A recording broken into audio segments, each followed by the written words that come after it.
AP నుంచి ఉద్యాన, aqua, వ్యవసాయ ఉత్పత్తుల ఎగుమతులతో పాటు ఫుడ్ ప్రాసెసింగ్ పరిశ్రమల ఏర్పాటును పరిశీలించాలని ముఖ్యమంత్రి చంద్రబాబు నాయుడు యూఏఈకి ప్రతిపాదించారు. ఆహార ఉత్పత్తులను వేగంగా రవాణా చేసేందుకు వీలుగా ఏపీలో పోర్టులు, ఎయిర్పోర్టులు, రోడ్డు, రైలు నెట్వర్క్ విస్తృతంగా ఉందని యూఏఈ వాణిజ్య మంత్రికి వివరించారు. దావోస్లో ఆ దేశ విదేశీ వాణిజ్య మంత్రి థానీ బిన్ అహ్మద్తో ముఖ్యమంత్రి భేటీ అయ్యారు. ఏపీలో దుబాయ్ ఫుడ్ క్లస్టర్ ఏర్పాటు ప్రతిపాదనపై ఇరువురు నేతలు చర్చించారు. యూఏఈ కంపెనీలు పెట్టుబడులు పెట్టేందుకు ఏపీలో విస్తృతంగా మౌలిక సదుపాయాలు అందుబాటులో ఉన్నాయని సీఎం వివరించారు. అగ్రిటెక్, ఫుడ్ టెక్, ఆక్వాటెక్తో పాటు ఫుడ్ పార్కుల అభివృద్ధి, ఆహార భద్రతా చర్యల గురించి ఇరువురు నేతలు చర్చించుకున్నారు. ఆహార ఉత్పత్తులను వేగంగా రవాణా చేసేందుకు వీలుగా ఏపీలో పోర్టులు, ఎయిర్పోర్టులు, రోడ్డు, రైలు నెట్వర్క్ విస్తృతంగా ఉందని యూఏఈ వాణిజ్య మంత్రికి వివరించారు. వీటితో పాటు జాతీయ పారిశ్రామిక కారిడార్లు కూడా రాష్ట్రంతో అనుసంధానమై ఉన్నాయని తెలిపారు. యూఏఈకి చెందిన డీపీ వరల్డ్, షరాఫ్ గ్రూపు, ట్రాన్స్ వరల్డ్, ఏడీ పోర్ట్స్, యాడ్నాక్ లాంటి కంపెనీలు ఏపీలో పారిశ్రామిక పార్కులను ఏర్పాటు చేసే అవకాశాన్ని పరిశీలించాలని సీఎం కోరారు. పునరుత్పాదక ఇంధన రంగంలో 160 గిగావాట్ల విద్యుత్ ఉత్పత్తి లక్ష్యంగా ఏపీ పనిచేస్తోందని, యూఏఈకి చెందిన టాక్వా, మజ్దార్ లాంటి కంపెనీలతో పాటు ఏడీఐఏ, మొబాదలా, ఎడిక్యూ లాంటి ఫండింగ్ సంస్థల ద్వారా పెట్టుబడులకు అవకాశాలున్నాయన్నారు. ఆంధ్రప్రదేశ్లోని స్పేస్, డ్రోన్ సిటీల్లోనూ యూఏఈ భాగస్వామ్యం వహించాలని ముఖ్యమంత్రి ప్రతిపాదించగా, దీనిపై యూఏఈ విదేశీ వాణిజ్య మంత్రి సానుకూలంగా స్పందించారు. జనసేనపై ఎలాంటి దుష్టశక్తుల దృష్టి పడకుండా కాపు కాస్తున్న జన సైనికులు, వీర మహిళలు, నాయకులు సర్వదా ప్రశంసనీయులని డిప్యూటీ సీఎం, జనసేన పార్టీ అధినేత పవన్ కళ్యాణ్ కొనియాడారు. ఈ మధ్యకాలంలో వ్యక్తుల మధ్య జరుగుతున్న ఘర్షణలు, ఆర్థిక లావాదేవీలు, మానసిక బలహీనతలు, వ్యక్తిగత కుల విభేదాలను జనసేనకు ఆపాదించడానికి కిరాయి వ్యక్తులు, మాధ్యమాలు కలిసి కుయుక్తులు పన్నుతున్నాయని ఆగ్రహం వ్యక్తం చేశారు. మంగళగిరిలోని తన క్యాంపు కార్యాలయంలో పార్టీకి చెందిన కొందరు నాయకులతో జనసేన పార్టీ అధినేత పవన్ కళ్యాణ్ సమావేశమయ్యారు. పార్టీ సంస్థాగత విషయాలపై దిశానిర్దేశం చేశారు. ఈ మధ్య కాలంలో వ్యక్తుల మధ్య జరుగుతున్న ఘర్షణలు, ఆర్థిక లావాదేవీలు, మానసిక బలహీనతలు, వ్యక్తిగత కుల విభేదాలను జనసేనకు ఆపాదించడానికి కిరాయి వక్తలు, కిరాయి మాధ్యమాలు కలిసి కుయుక్తులు పన్నుతున్నాయని, వీటిపై నిరంతరం అప్రమత్తంగా ఉండాలని పార్టీ నాయకులకు సూచించారు. ముఖ్యంగా వివాహేతర సంబంధాల రచ్చను పార్టీపై రుద్దేందుకు కొన్ని శక్తులు అన్వేషిస్తున్నాయని పవన్ పార్టీ నాయకులతో చెప్పారు. ప్రజా ప్రయోజనాల దృష్ట్యా ఇలాంటి ప్రచారాలను మనం తీవ్రంగా ఖండించాలన్నారు. రాజ్యాంగబద్ధంగా ప్రజాసేవే పరమావధిగా జనసేన ప్రయాణం అప్రతిహతంగా కొనసాగుతోందని, ఈ ప్రయాణంలో తోడు నీడగా ఉన్న జనసేన శ్రేణులకు తన కృతజ్ఞతలన్నారు. అమరావతి సచివాలయంలో హోంశాఖ వార్షిక బడ్జెట్పై హోంమంత్రి వంగలపూడి అనిత పోలీస్ ఉన్నత అధికారులతో సమీక్ష సమావేశం నిర్వహించారు. రాష్ట్రంలో శాంతి భద్రతల పరిరక్షణతో పాటు పోలీస్ వ్యవస్థను ఆధునీకరించడమే లక్ష్యంగా బడ్జెట్ ప్రతిపాదనలపై విస్తృతంగా చర్చించారు. ఈ సందర్భంగా కేంద్ర ప్రభుత్వం నుంచి రాష్ట్రానికి రావాల్సిన నిధుల రాకను వేగవంతం చేయాలని, నిధులను సమర్థవంతంగా వినియోగించుకోవడంపై ప్రత్యేక దృష్టి సారించాలని మంత్రి అనిత అధికారులను ఆదేశించారు. పోలీస్ శాఖలో టెక్నికల్ విభాగాన్ని మరింత బలోపేతం చేయడంతో పాటు ఏపీఎస్పీ మరియు ఇతర విభాగాల అవసరాలపై కూడా చర్చించారు. పోలీస్ సిబ్బంది పనితీరును మెరుగుపరిచేందుకు అవసరమైన వనరులు, మౌలిక వస్తువుల కల్పనకు బడ్జెట్లో ప్రాధాన్యత ఇవ్వాలని మంత్రి సూచించారు. ఈ సమావేశంలో ADGP Madhusudan Reddy, IG Ravi Prakash, special secretary Vijay Kumar, eagle విభాగం డైరెక్టర్ ఐజీ రవికృష్ణ, ఐజీ రాజకుమారి, ఏపీఎస్పీ డీఐజీ సత్యయేసుబాబుతో పాటు ఇతర ఉన్నత అధికారులు కూడా పాల్గొన్నారు. వైద్య విద్య పరీక్షల్లో పారదర్శకతను పెంచే చర్యల్లో భాగంగా ఎన్టీఆర్ ఆరోగ్య విజ్ఞాన విశ్వవిద్యాలయంలో రిమోట్ కమాండ్ కంట్రోల్ను ఏర్పాటు చేసినట్లు రాష్ట్ర వైద్య ఆరోగ్య శాఖ మంత్రి సత్యకుమార్ యాదవ్ వెల్లడించారు. రాష్ట్రంలోని 37 ప్రభుత్వ, ప్రైవేటు వైద్య కళాశాలల్లో జరిగే యూజీ, పీజీ మెడికల్ వార్షిక సప్లిమెంటరీ పరీక్షల తీరును సీసీ కెమెరాల ద్వారా విశ్వవిద్యాలయంలోని కమాండ్ కంట్రోల్ రూమ్ నుంచి పర్యవేక్షిస్తుంటారని తెలిపారు. దీనివల్ల కాపీయింగ్ వంటి సంఘటనలకు అవకాశం ఉండదని తెలిపారు. గత అనుభవాల దృష్ట్యా వైద్య విద్యా పరీక్షల్లో కాపీయింగ్ నిరోధానికి ప్రభుత్వ, ప్రైవేటు వైద్య కళాశాలలోని పరీక్షలు జరిగే గదుల్లో ఉండే సీసీ కెమెరాలకు విశ్వవిద్యాలయంలోని రిమోట్ కమాండ్ కంట్రోల్ రూమ్కు అనుసంధానం చేసినట్లు మంత్రి తెలిపారు. ఎన్టీఆర్ ఆరోగ్య వైద్య విశ్వవిద్యాలయంలోని కమాండ్ కంట్రోల్ రూమ్ను మంత్రి సతీకుమార్ యాదవ్ ఈ మధ్యాహ్నం ప్రారంభించారు. ఈ సందర్భంగా మంత్రి విలేకరులతో మాట్లాడుతూ అన్ని కోర్సుల్లో కలిపి వార్షిక సప్లిమెంటరీ పరీక్షల కింద ఏడాదికి సుమారు 60,000 మంది పరీక్షలు రాస్తుంటారని తెలిపారు.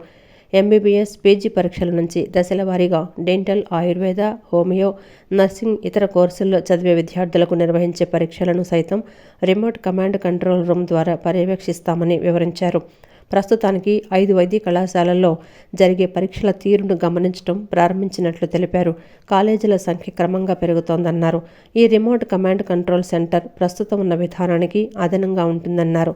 ఈ సెంటర్ ఏర్పాటుతో పరీక్షల నిర్వహణలో పాల్గొనేవారు మరింత అప్రమత్తం అవుతారని తెలిపారు. మానవ వనరులు వృధా కాకుండా ఉంటాయని చెప్పారు. విద్యుత్ ధరలు తగ్గించినట్లుగా రాష్ట్ర ప్రభుత్వం తప్పుడు ప్రచారం చేయటం ప్రజలను మభ్యపరచడం అవుతుందని సిపిఎం రాష్ట్ర కార్యదర్శి వి శ్రీనివాసరావు విద్యుత్ రంగంపై రాష్ట్ర ప్రభుత్వం చెబుతున్న లెక్కలు పూర్తిగా అవాస్తవమని పేర్కొన్నారు. విద్యుత్ రెగ్యులేటరీ కమిషన్ విచారణ సమావేశం జరుగుతున్న తుమ్మలపల్లి కళాక్షేత్రం వద్ద సిపిఎం ఆధ్వర్యంలో నిరసన కార్యక్రమాన్ని చేపట్టారు.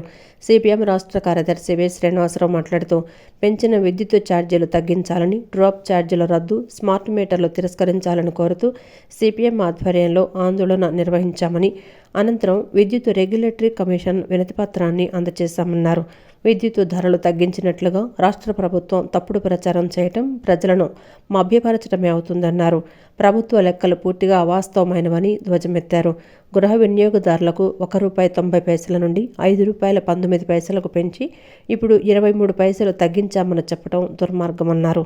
టీడీపీ అధికారంలోకి వచ్చాక ఈ 2 సంవత్సరాల కాలంలో 40 పైసల చొప్పున పెంచుకోవడానికి కంపెనీలకు వరాలిచ్చి 7,500 కోట్లు ప్రజల నుండి వసూలు చేశారని ఆగ్రహం వ్యక్తం చేశారు. విద్యుత్ ఛార్జీలు కట్టడానికి అప్పులు కావాల్సిన పరిస్థితి వస్తుంది. అందుకని ఈ కేంద్ర ప్రభుత్వ సవరణ బిల్లును తక్షణం విరమించుకోవాలని చెప్పి కూడా మేము డిమాండ్ చేస్తూ రాష్ట్ర వ్యాప్తంగా, దేశవ్యాప్తంగా కూడా రేపు ఫిబ్రవరి 12వ తేదీ దేశవ్యాప్తంగా జరిగేటువంటి సమ్మెలో ఇది కూడా ముఖ్యమైనటువంటి డిమాండ్.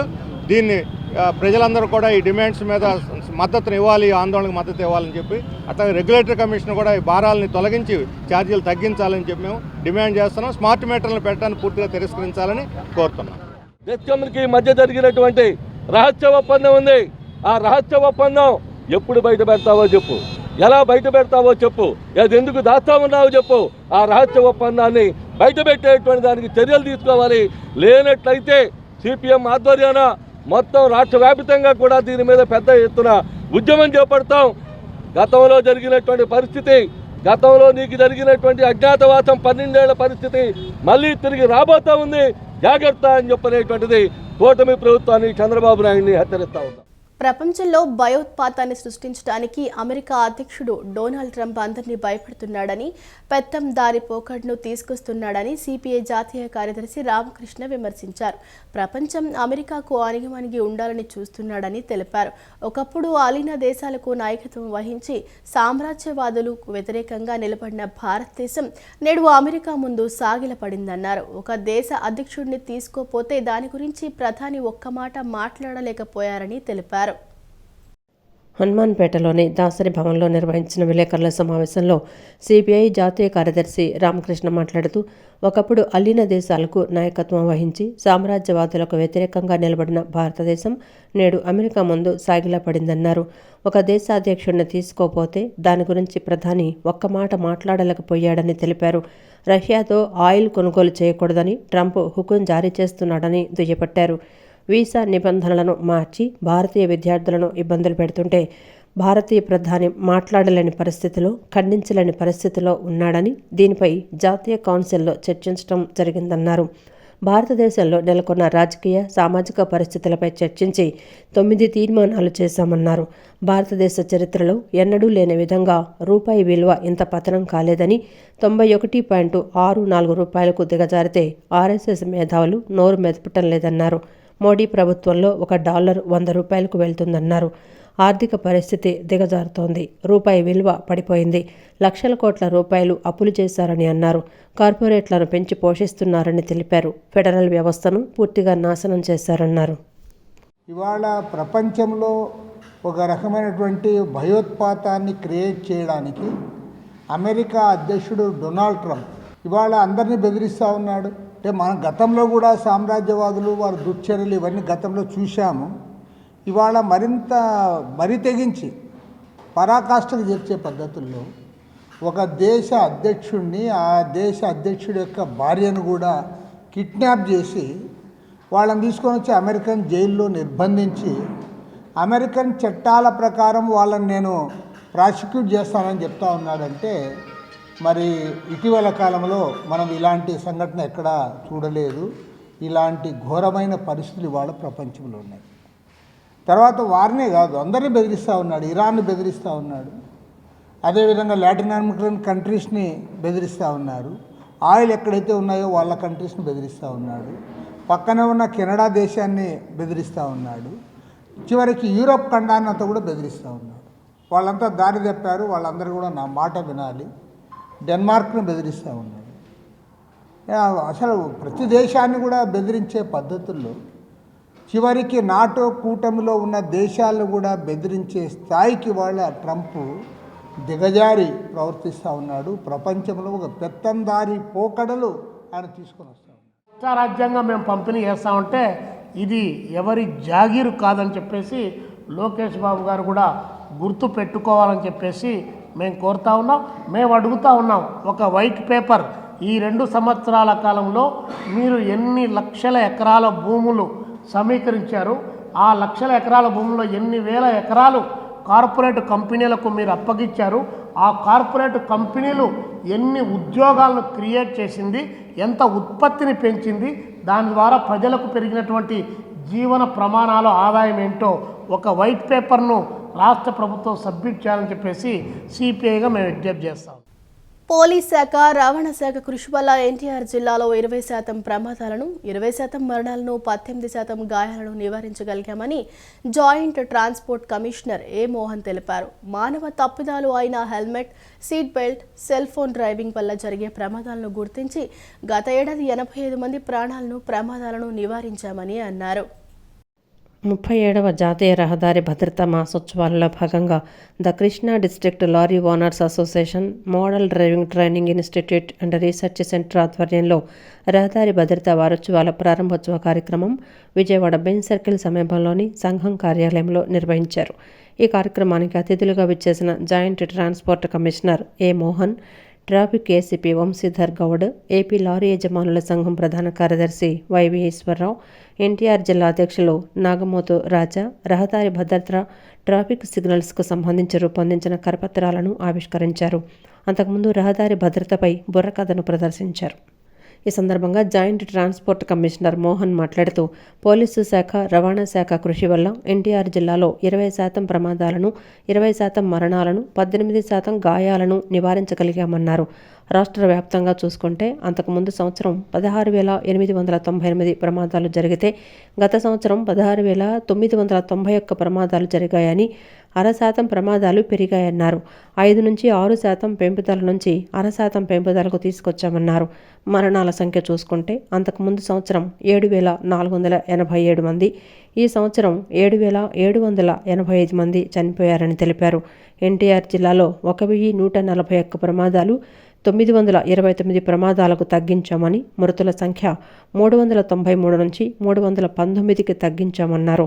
పోలీసు, రవాణా శాఖ కృషి వల్ల నిబంధనలు అమలు చేయాలని, ప్రజల్లో వచ్చిన మార్పు కూడా తగ్గుదలకు కారణమని తెలిపారు. ద్విచక్ర వాహనాలు, కార్లు మితిమీరిన వేగంతో నడపవద్దని, హెల్మెట్లు, సీట్ బెల్ట్లు వేసుకోవాలని కోరారు. అలాగే ఎన్టీఆర్ జిల్లాలో కనుక చూస్తే మనం ప్రమాదాలని 1141 ప్రమాదాల నుంచి 929 ప్రమాదాలకి 20% తగ్గించగలిగాము.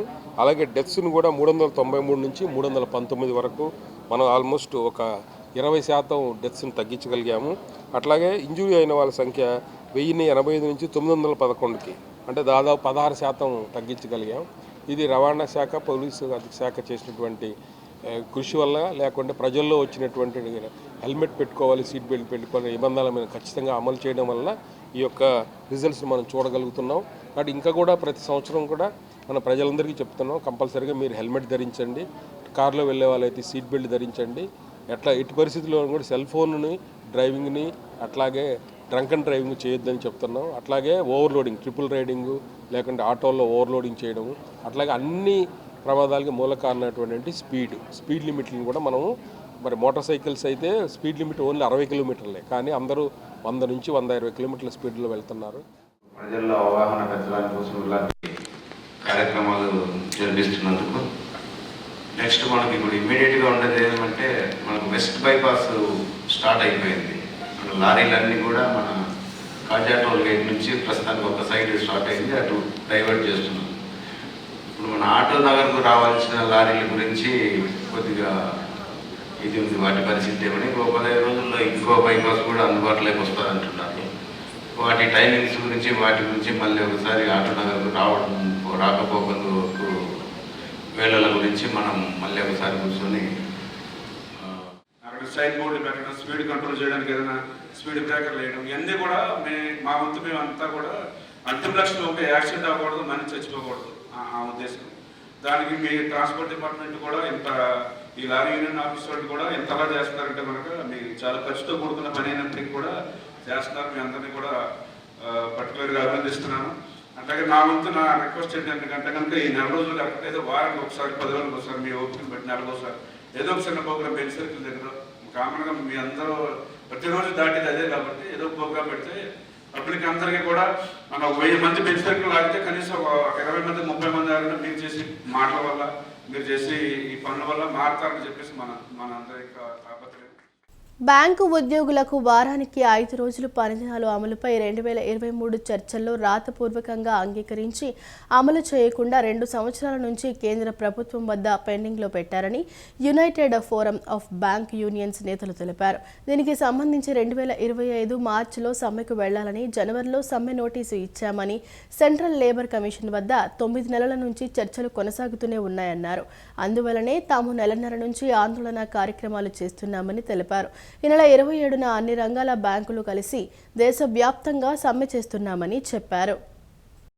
United forum of bank unions Andhra Pradesh Vijayawada ఆధ్వర్యంలో విజయవాడలోని బాలోచు భవనంలో విలేకరుల సమావేశం నిర్వహించారు. సమావేశంలో యూనియన్ నేతలు మాట్లాడుతూ ప్రపంచంలో 3వ అతిపెద్ద ఆర్థిక వ్యవస్థగా భారతదేశం ఎదిగిందని, దాని వెనుక బ్యాంక్ ఎంప్లాయీస్, ఆఫీసర్స్ భాగస్వామ్యం ఎంత ఉందన్నారు. ప్రభుత్వానికి సంబంధించిన ఏ పథకమైనా అమలు చేయాలంటే బ్యాంకులు మాత్రమే అమలు చేస్తున్నాయన్నారు. 4-5 ఏళ్ల క్రితం ప్రభుత్వ రంగ బ్యాంకుల్లో వర్క్ ఫోర్స్ 10 లక్షలు ఉండేదని, నేడు అది 8 లక్షలకు తగ్గిందని, కొత్త నియామకాలు చేయటం లేదని చెప్పారు. సిబ్బంది కొరత వల్ల ఉన్న ఉద్యోగులపై పనిభారం విపరీతంగా పెరిగిపోయిందని, ఉదయం 9 గంటల నుంచి రాత్రి 9 గంటల వరకు పనిచేస్తున్న సందర్భాలు ఉన్నాయన్నారు. వారికి తగిన విశ్రాంతి ఉండాలంటే వారానికి 5 రోజులే పనివేళలుండాలని, కుటుంబానికి సమయాన్ని కేటాయించగలుగుతారు, ఆరోగ్యాన్ని కాపాడుకోగలుగుతారని తెలిపారు. దేశంలోని అనేక రంగాల్లో 5 రోజుల పనిదినాలు అమలు చేస్తున్నారని, బ్యాంకులకు కూడా అమలు చేయాలన్నారు. వారానికి 5 రోజుల పనిదినాలు అమలు చేయాలని కోరుతూ దేశవ్యాప్తంగా ఈ నెల 27న బ్యాంకు ఉద్యోగులు సమ్మె చేస్తున్నామని తెలిపారు. ఎంప్లాయీస్ అంతా కూడా చాలా కృతనిశ్చయంతో ఈ సమ్మెను చేయడానికి సిద్ధంగా ఉన్నారు. ఈ సమ్మె వలన జరిగే అసౌకర్యం ఏదైతే ఉందో కస్టమర్లకి, దీనికి కారణం ప్రభుత్వం, యాజమాన్యాలు మాత్రమే బాధ్యత వహించాలని ఈ సందర్భంగా కోరుతా ఉన్నాం. అట్లాగే డిజిటల్ యుగంలో భారతదేశంలో ఉన్నటువంటి బ్యాంకులన్నీ కూడా ముందుండి ఖాతాదారుల సర్వీసు ఇప్పుడు 1-2 రోజులు సెలవులు వచ్చిన సందర్భంలో కూడా ఎటువంటి అసౌకర్యం లేకుండా అదర్ డెలివరీ ఛానల్స్ ద్వారా ఏంటంటే సర్వీస్ అనేది ఇవ్వడం జరుగుతుంది. కాబట్టి 2 రోజుల పనిదినం అమలు జరపడంతో వచ్చే సమస్యలు ఏమీ లేవు. కానీ కావాలని తాత్సారం చేస్తూ ఈ రోజున ప్రభుత్వాలు రకంగా చేస్తున్నాయి. ఈ చర్య సరైనది కాదని చెప్పి మరొకసారి తెలియజేస్తూ United forum of bank unions తరఫున రేపు 27వ తారీఖున సమ్మె చేయబోతాము. ఈ లోపల ఏదైనా పాజిటివ్గా వాళ్ళు చెప్తే దాని గురించి ఆలోచించడం అనేది జరుగుతుంది. అందరూ కూడా కామ్రేడ్స్ అందరూ కూడా ప్రజానికం సహకరించాలని, ఖాతాదారులు సహకరించాలని కోరుతా ఉన్నాం. బ్యాంకు ఉద్యోగులు, అధికారులు రేపు జరిగే 27 సమ్మెలో దిగ్విజయంగా పార్టిసిపేట్ చేసి మన సంఘటిత శక్తిని తెలియజేయాలని సందర్భంగా. పర్ వీక్ ఏవైతే మ్యాన్ అవర్స్ ఉంటాయో ఆ మ్యాన్ అవర్స్లో ఎటువంటి తగ్గుదల ఉండదు. ఒక రోజు ఇచ్చేటటువంటి సెలవుకు సంబంధించినటువంటి పని గంటలని మిగతా 5 రోజులు మేము పనిచేయడానికి ఒప్పుకున్నాము. ఒప్పుకున్నటువంటి జెన్యూన్ రిక్వెస్ట్ని ఇంప్లిమెంట్ చేయాలనేటటువంటిది మా డిమాండ్. సో ఈ డిమాండ్ని దృష్టిలో పెట్టుకొని మేము 27వ తేదీ ఇటువంటి స్ట్రైక్లో వెళ్తున్నాం. ఈరోజు కూడా చీఫ్ లేబర్ కమిషనర్ సెంట్రల్ న్యూఢిల్లీలో నెగోషియేషన్ జరుగుతున్నాయి. పాజిటివ్గా యాక్సెప్ట్ అయితే ఓకే, లేకపోతే కనుక స్ట్రైక్లో వెళ్ళాలనేటటువంటిది ఈ United forum of bank unions 9 national level banking సెక్టార్లో ఉన్నటువంటి నేషనల్ లెవెల్ ఆర్గనైజేషన్స్ యొక్క డెసిషన్ ఇది. దీనికి తగిన నోటీస్ ఇవ్వడం జరిగినది. స్టాట్యుటరీగా ఏవేవి రూల్స్ అండ్ రెగ్యులేషన్స్ ఫాలో అవ్వాలో అవి ఫాలో అయ్యి నోటీస్ ఇచ్చాం. ఇది లెజిటిమేట్ లీగల్గా చేస్తున్నటువంటి స్ట్రైక్ ఇది. పని ఒత్తిడి లేకుండా ఎంప్లాయీస్కి, ఆఫీసర్స్కి ప్రశాంతంగా వాళ్ళ ఫ్యామిలీతో కూడా సుఖంగా ఉండాలని, వర్క్ ప్రొడక్టివ్లో క్వాలిటీ ఆఫ్ వర్క్ ఉండాలనే ఉద్దేశంతో మాత్రమే మేము దీన్ని డిమాండ్ చేస్తున్నాము. బాధాకరం ఏంటంటే ఈ స్టెప్ తీసుకోవడానికి, నేషనల్ వైడ్ స్ట్రైక్ వెళ్ళడానికి 100% ఎష్యూరెన్స్ వచ్చిన తర్వాత మాత్రమే మేము ఆల్రెడీ మార్చిలో 25 ఫిబ్రవరి మార్చిలో కూడా మేము స్ట్రైక్ కాల్ ఆఫ్ చేస్తే ఐబీఏ కాదు గవర్నమెంట్ ఇవ్వడానికి రెడీగా ఉంది, మీరు స్ట్రైక్ని విత్డ్రా చేసుకోండి అని చెప్పారు. ఆ ఉద్దేశంతో మేము ఫిబ్రవరి మార్చిలో జరగబెట్టిన ఆల్ ఇండియా స్ట్రైక్ కూడా మేము క్యాన్సిల్ చేసుకున్నాం. కానీ మళ్ళీ గవర్నమెంట్ తాత్సర్యం చేయడం, ఇవ్వకపోవచ్చని ఒక సంకేతాన్ని ఇవ్వడంతో మాత్రమే మళ్ళీ నెల నుంచి ధర్నాలు కానీ, బ్యాడ్జ్ వేరింగ్ కానీ, ట్విట్టర్ క్యాంపెయిన్ కానీ ఇవన్నీ చేసుకుంటూ, అలానే ఇవాళ సాయంత్రం కూడా ప్రతి ఆల్ ఇండియా లెవెల్లో ప్రతి సిటీలో కూడా ర్యాలీలు కూడా కట్టచ్చు. విజయవాడ సెంట్రల్ నియోజకవర్గం నందమూరి నగర్లో ఏర్పాటు చేసిన వేద సూపర్ స్పెషాలిటీ డెంటల్ క్లినిక్ను ప్రభుత్వ విప్ సెంట్రల్ నియోజకవర్గం ఎమ్మెల్యే బోండా మహేశ్వరరావు ప్రారంభించారు. ప్రజలకు నాణ్యమైన వైద్య సేవలు అందించేలా అన్ని అధునాతన దంత వైద్య సేవలను అందుబాటులోకి తీసుకొచ్చినట్లు ఎమ్మెల్యే తెలిపారు. వివిధ రకాల దంత వైద్య సౌకర్యాలు ఇక్కడ ఉన్నాయని, ప్రజలందరూ ఈ సేవల్ని వినియోగించుకోవాలని కోరారు. విజయవాడ సెంట్రల్ నియోజకవర్గం 58వ డివిజన్ నందమూరి నగర్లో ఏర్పాటు చేసిన వేద సూపర్ స్పెషాలిటీ డెంటల్ క్లినిక్ను ప్రభుత్వ వైపు సెంట్రల్ నియోజకవర్గ MLA Bonda Maheswararao ribbon cut చేసి జ్యోతి ప్రజ్వలన చేసి ప్రారంభించారు. అనంతరం ఆసుపత్రిలో అందిస్తున్న అధునాతన వైద్య సదుపాయాల గురించి వైద్యులను అడిగి తెలుసుకున్నారు. ఆసుపత్రిలో ఉన్న ఆధునిక పరికరాలను పరిశీలించారు. అనంతరం ఎమ్మెల్యే బోండా మహేశ్వరరావు మాట్లాడుతూ వేద డెంటల్ క్లినిక్ను ప్రారంభించడం చాలా సంతోషంగా ఉందన్నారు. అత్యాధునిక వైద్య పరికరాలతో ఆసుపత్రిని ఏర్పాటు చేశారన్నారు. ఇక్కడ రూట్ కెనాల్ ట్రీట్మెంటు, పళ్ళు రీప్లేస్మెంట్ చేయటం, వంకర పళ్ళు సరిచేయటం, ఇలా అన్ని రకాల వైద్యం ప్రజలకు అందుబాటులోకి తీసుకొచ్చారు. కృత్రిమ పళ్ళు తయారీ కూడా ఇక్కడ పెట్టారు. ప్రజలకు నాణ్యమైన వైద్య సేవలు అందించేలా అన్ని రకాల దంత వైద్య సౌకర్యాలు ఉన్నాయన్నారు. ప్రజలందరూ ఈ సేవలను వినియోగించుకోవాలని కోరారు. టీత్ రీప్లేస్మెంట్ కానించి అన్ని వంకర పళ్ళు సరి చేయడం కానించి అన్ని రకాల వైద్యం కూడా ప్రజలకు అందుబాటులో తీసుకొచ్చారు. అంతేకాకుండా ఈ టీత్ని మ్యానుఫ్యాక్చరింగ్ కూడా ఇక్కడే పెట్టారు. చాలా లేటెస్ట్ ఎక్విప్మెంట్ ఉంది. ఎక్స్రే అలాంటిది ఏం అవసరం లేకుండా మొత్తం కంప్యూటర్లోనే స్పాట్లోనే వాళ్ళకి ఇప్పుడు వచ్చిన అధునాతన టెక్నాలజీ ద్వారా పేషెంట్లకి, ప్రజలకి అందుబాటులో మంచి ఎక్విప్మెంట్ ద్వారా ట్రీట్మెంట్ జరుగుతుంది ఇక్కడ. కాబట్టి ప్రజలందరూ కూడా ఉపయోగించుకోవాలి. దీనికి వీళ్ళ అడ్మినిస్ట్రేషన్ స్టాఫ్ని కానీ, దీని ఓనర్స్ కానీ హృదయపూర్వకంగా అభినందిస్తాం. అనంతరం వేద English medium school director Boppana Samson మాట్లాడుతూ వేద పేరుతో సూపర్ స్పెషాలిటీ డెంటల్ క్లినిక్ ఏర్పాటు చేయడం సంతోషకరమన్నారు. అతి తక్కువ ధరలకు ప్రజలకు వైద్యం అందించడం ఒక వరంగా భావిస్తున్నామన్నారు. నాణ్యమైన వైద్యం ఇక్కడ లభిస్తుందన్నారు. భవిష్యత్తులో దంత వైద్యానికి సంబంధించిన ల్యాబులు, ఆధునికమైన పరికరాలు అన్ని పెట్టి ప్రజలందరికీ తొందరలోనే నాణ్యమైన వైద్యం అందిస్తామని చెప్పారు. ఇంకా భవిష్యత్తులో డెంటల్ క్లినిక్ సంబంధించినటువంటి ల్యాబులు, ఆధునికమైనటువంటి పరికరాలన్నీ కూడా పెట్టి ప్రజలందరికీ తొందరలోనే నాణ్యమైన వైద్యం అందించడానికి మేమందరం కూడా సిద్ధంగా ఉన్నామని చెప్పేసి, అదేవిధంగా అన్ని స్కూల్స్లో, కళాశాలల్లో మరి ఉచితమైనటువంటి డెంటల్ క్యాంపులు కూడా మేము నిర్వహిస్తాం. ప్రజలందరికీ కూడా తక్కువ ధరలకే అందుబాటులో నాణ్యమైన వైద్యం అందిద్ది అని చెప్పేసి కూడా ఈ సందర్భంగా తెలియజేసుకుంటూ థ్యాంక్ యూ వెరీ మచ్. అనంతరం వేద స్కూల్ సెక్రటరీ అండ్ కరెస్పాండెంట్ వేద super speciality dental hospital MD Boppana Usharani మాట్లాడుతూ అత్యాధునిక పరికరాలతో పేదలకు ఆధునిక వైద్యం ఆసుపత్రులు అందిస్తామని చెప్పారు. అత్యాధునిక ఎక్విప్మెంట్తో పాటు ఇదే ట్రీట్మెంట్ని పేదలకు కూడా అందుబాటులో ఉండేలాగా తీసుకెళ్లాలనే ఉద్దేశంతో ఇక్కడ పెట్టడం జరిగింది.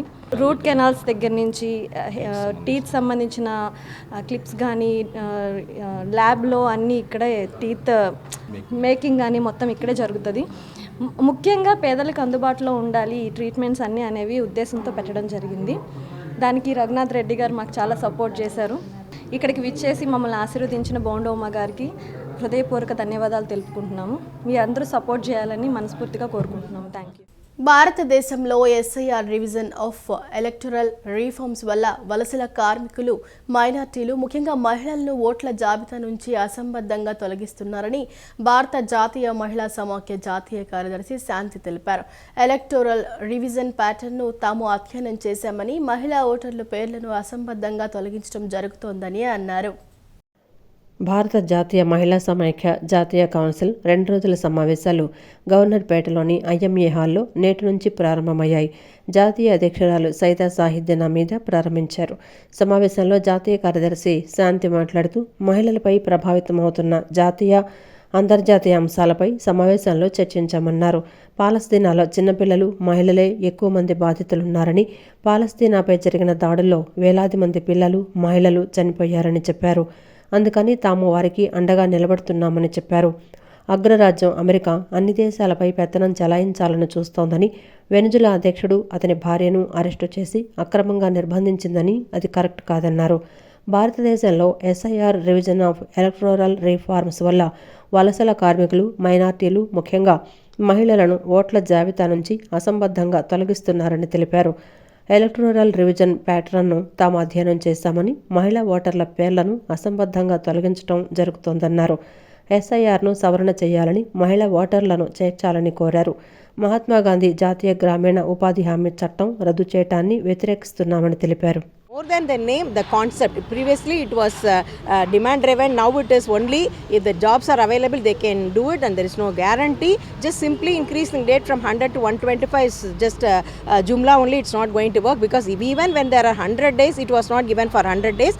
And most importantly, the states' rights with reference to the finance of the Manrega scheme has been removed, and the states are forced to spend money unlike the previous thing. So these are all the main important issues we are discussing here, which is affecting the each and every woman and each and every citizen of our country. అనంతరం భారత మహిళా సమైక్య నాయకురాలు మాట్లాడుతూ దేశ పరిస్థితులు, మహిళలు ఏ విధంగా అణగదొక్కబడుతున్నారు అనే అంశాలపై చర్చించడం జరిగిందన్నారు. దేశంలో బీజేపీ అధికారంలోకి వచ్చిన తర్వాత వాగ్దానాలు నెరవేర్చకపోగా మహిళలను వంటింటి కుందేళ్లుగా మారుస్తున్నారని తెలిపారు. అధిక ధరల వల్ల ప్రజలు అనేక ఇబ్బందులు పడుతున్నారని అన్నారు.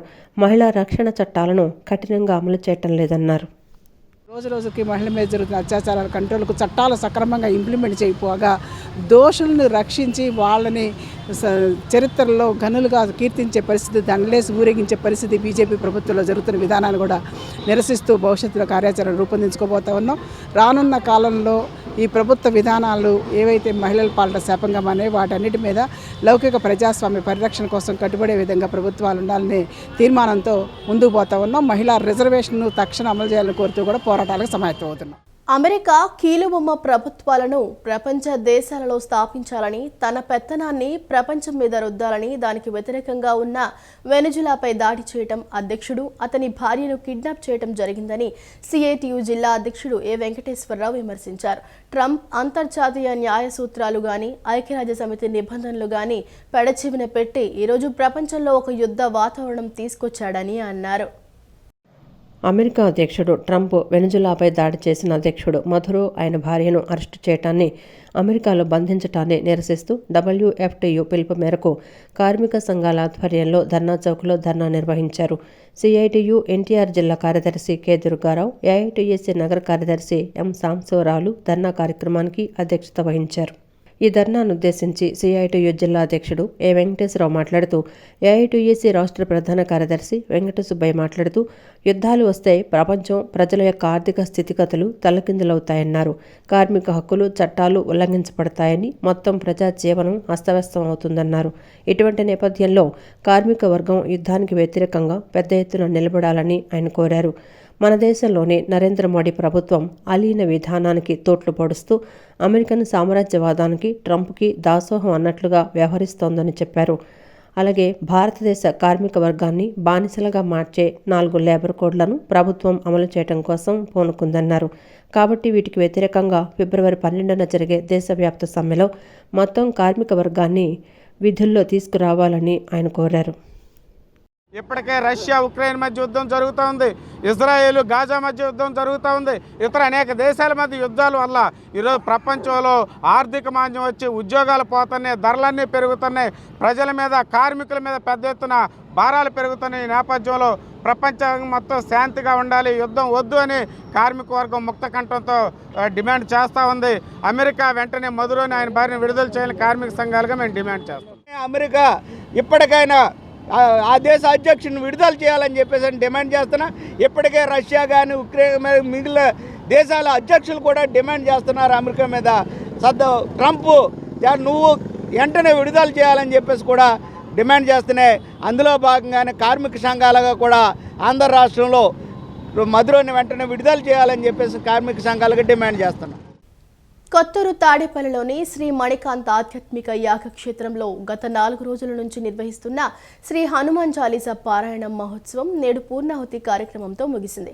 కార్యక్రమానికి భక్తులు అధిక సంఖ్యలో విచ్చేశారు. హనుమాన్ చాలీసా పారాయణం మహాయజ్ఞంలో భాగంగా ప్రతిరోజు ఉదయం నుంచి సాయంత్రం వరకు 108 సార్లు హనుమాన్ చాలీసా పారాయణం యజ్ఞ యాగాదులు నిర్వహించారు. పారాయణంలో పాల్గొన్న వారికి వైద్య శిబిరాలతో పాటు అన్నదానం కార్యక్రమాన్ని కూడా ఏర్పాటు చేశారు.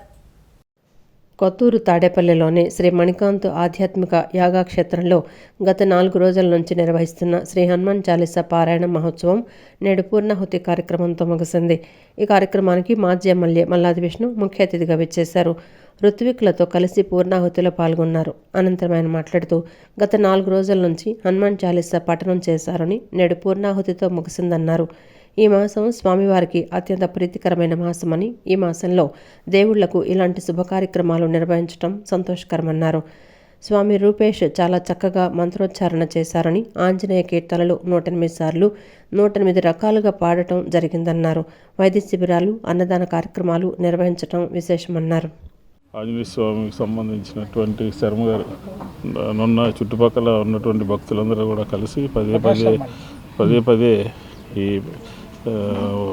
ఆంజనేయ స్వామి కీర్తనలు పాడటం 108 సార్లు 108 రకాలుగా పాడటం చాలా సంతోషం. కాబట్టి ప్రతి ఒక్కరికి కూడా మంచి జరగాలని చెప్పని, అలాగే ఈ ప్రాంతానికి వచ్చినటువంటి వారందరికీ కూడా మెడికల్ క్యాంపులు, అన్నదాన కార్యక్రమాలు ఈ చుట్టుపక్కల రూరల్ విజయవాడలో ఇది ఒక ఆధ్యాత్మిక క్షేత్రం కింద ప్రళవిల్లుతూ ఉంది. రాబోయే రోజుల్లో కూడా మరింతగా ప్రజలకి మంచి జరగాలని చెప్పి ఈ సందర్భంగా కోరుకుంటూ రవి గారికి, వారి మిత్రులకి అందరికీ కూడా మా శుభాకాంక్షలు తెలియజేస్తాను. అనంతరం యాగక్షేత్రం నిర్వాహకులు మాట్లాడుతూ మణికాంత్ ఆధ్యాత్మిక యాగక్షేత్రంలో పోయిన సంవత్సరంలో శ్రీ పంచమి మహాక్రతువు నిర్విరామంగా జరుగుతోందని, నేడు ఆఖరి రోజు అని అన్నారు.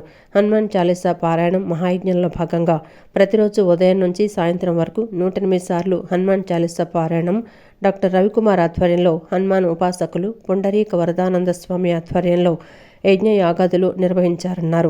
ఇలాంటి కార్యక్రమాల ద్వారా సనాతన ధర్మాన్ని పెంపొందించాలని, హైందవ ధర్మాన్ని కాపాడుకోవాలని నిర్వహించడం జరిగిందన్నారు. 4 రోజులు అత్యంత వైభవంగా శ్రీ హనుమాన్ చాలీసా మహాయజ్ఞం చేశామన్నారు. ఇక్కడికి వచ్చిన వారికి జాతకరీత్యా ఉన్న దోషాలను పరిశీలించి దోష నివారణ చేయడం జరిగిందన్నారు. పోయిన సంవత్సరం శ్రీ పంచమి నుంచి ప్రారంభం చేసినటువంటి మహాక్రతువు కంటిన్యూగా జరుగుతున్న రోజు ఉంది. ఈ మధ్యలో ఈ 4 రోజులుగా ఇది ఆఖరి రోజు ఇది. కాబట్టి ముఖ్య అతిథులుగా మనకు మల్లాది విష్ణు గారు రావడం ఎంతో మాకు కూడా ఆనందం ఉంది. ఎందుకంటే వారిని ఎప్పుడు చూస్తూ ఉంటాం, మేము పేర్లు వింటుంటాం, అయినా ఇప్పుడు స్వయంగా చూస్తున్నాం. కాబట్టి సమాజానికి కావాల్సినటువంటి వాళ్ళు దేనికోసం జన్మించే కారణ జన్మలు అంట. కాబట్టి వారు రావడం, ఇక్కడ వచ్చేసినట్టు ప్రతి ఒక్కరు కూడా పేరున మన శర్మ గారు నున్న నుంచి వచ్చి ఈ యొక్క కార్యక్రమాన్ని ఎంతో దిగ్గజంగా హనుమాన్ చాలీసా చేస్తుంటే స్వామివారే పక్కన ఉన్నారు. ఎత్ర ఎత్ర రఘునాథ కీర్తనం తత్ర తత్ర కృత మస్తకాంజలిం బాష్పవారి పరిపూర్ణలోచనం మారుతుంది. ఎక్కడున్నారా ఆంజనేయ స్వామి? ఎక్కడైతే రామనామం జరుగుతుందో, ఎక్కడ ఆంజనేయ జరుగుతుందో అక్కడ అంజలి కట్టిస్తుందని మనకు పురాణం చెప్తుంది. కాబట్టి ఇవాళ ఇచ్చేసినట్టు ప్రతి ఒక్కరు కూడా పేరున మీ అందరికీ కూడా ఇక్కడ అనేక మంగళాశాలను తెలియజేస్తూ జై హనుమాన్, జై జై హనుమాన్. ఈ 4 రోజుల పాటు కూడా విరివిగా భక్తులు పాల్గొనడం, అందరికీ కూడా సుఖ సంతోషాలు కలగాలన్న ఉద్దేశంతో ఈ చివరి రోజున మహాపూర్ణాహుతి కార్యక్రమం అత్యంత వైభవంగా నిర్వహించడం జరిగింది. ఇలాంటి కార్యక్రమాల ద్వారా సనాతన ధర్మాన్ని పెంపొందింపజేయాలని చెప్పే ఉద్దేశంతో, హైందవ ధర్మాన్ని కాపాడుకోవాలనే ఉద్దేశంతో ఇటువంటి కార్యక్రమాల ద్వారా అందరికీ శుభం కలగాలని చెప్పి డాక్టర్ రవికుమార్ గారు ముఖ్య ఉద్దేశంగా చెబుతున్నారు. ఈ కార్యక్రమంలో భాగంగా ప్రతి 4 రోజుల పాటు కూడా అన్న సంతర్పణ కార్యక్రమాలు, అదేవిధంగానే అందరికీ వచ్చినటువంటి వాళ్ళకి ఉచిత మెడికల్ క్యాంపులు కూడా ఏర్పాటు చేయడం జరుగుతుంది. అందరికీ కూడా స్వామివారికి అనుగ్రహం లభించాలి. స్వామివారి తిరుపతి నుంచి వచ్చి ఈ కార్యక్రమాన్ని తలపెట్టడం మాకు ఎంతో అదృష్టంగా భావిస్తున్నాం. ఇక్కడ వచ్చిన భక్తులు కూడా చాలా ఆనందంతో, సంతోషంతో ఇంటికి వెళ్ళడం జరుగుతుంది. వచ్చిన వాళ్ళందరూ కూడా జాతక రీత్యా వాళ్ళకి ఏ దోషాలు ఏవైతే ఉన్నాయో అవన్నీ కూడా పరిశీలించి దానికి కావాల్సిన రెమెడీస్ అవి చేయడం జరిగింది. సో ఈ మాఘమాసంలో ఇంత కార్యక్రమం జరగడం అనేది చాలా అదృష్టంగా మనం భావించి స్వామివారి అనుగ్రహం పొంది మీరందరూ కూడా వచ్చి అనుగ్రహం పొంది ఆయన యొక్క రక్ష తీసుకుని ఈ కార్యక్రమాన్ని జయప్రదం చేయవలసిందిగా కోరుకుంటూ జై హనుమాన్. కూలీ డబ్బులు ఎగవేతకు కుట్ర పన్ని 11 మంది కూలీల బట్టలు ఊడదీసి తాళ్లతో కట్టేసి కొట్టి రాత్రంతా నిర్బంధించి అనాగరిక చర్యకు పాల్పడిన కోడి పందాలు జూదం నిర్వాహకులపై కఠిన చర్యలు తీసుకోవాలని కుల వివక్ష వ్యతిరేక పోరాట సంఘం రాష్ట్ర ప్రధాన కార్యదర్శి ఆంధ్ర మాల్యాద్రి డిమాండ్ చేశారు. విజయవాడలోని బాలోత్సవ భవన్లో నిర్వహించిన రౌండ్ టేబుల్ సమావేశంలో నగరంలోని వివిధ ప్రజా సంఘాల ప్రతినిధులు పాల్గొన్నారు. ఈ సందర్భంగా ఆంధ్ర మాల్యాద్రి మాట్లాడుతూ రాష్ట్రంలో ఆటవిక పాలన కొనసాగుతుందని, ఆటవిక నేరాలు పెరిగిపోతున్నాయని చెప్పారు. సంక్రాంతి పండుగ సమయంలో కోడి పందాలు జూదం లక్షల రూపాయలు చేతులు మారిన క్రమంలో కృష్ణా జిల్లా ఉప్పులూరులో వ్యవసాయ కూలీలు 11 మందిని కూలి పనులకు పిలిచి పనులు చేయించుకుని డబ్బులు ఇవ్వకుండా ఎగవేతకు దొంగతనం నెపం మోపి వారిపై దాడి చేసి హింసించారన్నారు. పోలీసు కేసు నమోదైనా అసలు విషయాలు దాచిపెట్టిందని, బెయిలబుల్ సెక్షన్లు పెట్టిందని తెలిపారు. దీనిపై ప్రభుత్వం నుంచి ఎటువంటి స్పందన లేదని, ఎస్సీ ఎస్టీ కమిషన్ మాట్లాడలేదని చెప్పారు. దీనిపై జాతీయ మానవ హక్కుల కమిషన్ను కలిసి ఫిర్యాదు చేస్తామన్నారు. రాష్ట్రంలో ఎస్సీ కమిషన్, ఎస్టీ కమిషన్ కూడా మాట్లాడలేదు. ఈ విషయం మీద కుల వ్యతిరేక పోరాట సంఘం అన్ని సంఘాలని, ప్రజా సంఘాలను కలుపుకొని ఒక కార్యాచరణ కోసం కేవీపీఎస్ తీసుకుంది. ఆ క్రమంలో రౌండ్ టేబుల్ సమావేశం జరుగుతూ ఉంది. ఈ క్రమంగా జాతీయ రాష్ట్ర మానవ హక్కుల కమిషన్ని కలుస్తాం. దీనికి సంబంధించిన విషయంలో న్యాయ విచారణ కోరుతాం. ఇక్కడ మేము కోరేది ఏంటంటే దీని మీద ఫ్యాక్ట్ కమిటీ వెళ్ళి ఈ సభ్య సమాజం అన్ని విషయాలు చెప్పడం కోసం క్రమంలో ప్రభుత్వమే న్యాయ విచారణ చేయమని డిమాండ్ చేస్తా ఉన్నాం. రెండోది రాష్ట్ర హోంశాఖ మార్చులు దాన్ని సందర్శించడం డిమాండ్ చేస్తా ఉన్నాం.